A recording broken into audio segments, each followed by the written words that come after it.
Iginiit ni House Speaker Martin Romualdez na tagapayo lang siya ng mga nangunguna sa People's Initiative para sa charter change.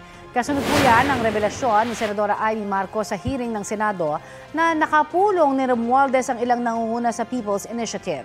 Sa litratong ipinakita ni Marcos, magkasama sina Romualdez at lead convener ng grupong pirma na si Noel Oñate at ilan pang miyembro ng grupo.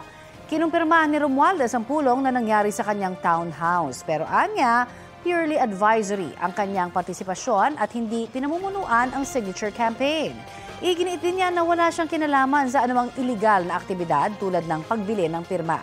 Ang grupo naman ni Oñate, iginiit na ang grupo pa rin nila ang nangunguna sa People's Initiative. It's very clear that Speaker Martin Romualdez is supporting your group po. He is all out behind the People's Initiative. Is that correct?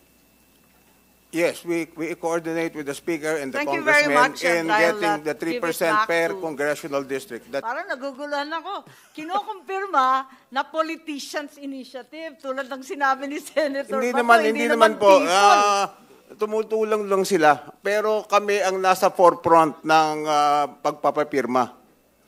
Oo. Wala Okay. naman, palagay ko, wala namang masama na tumanggap ng tulong Okay. sa mga Madam Chair. congressmen.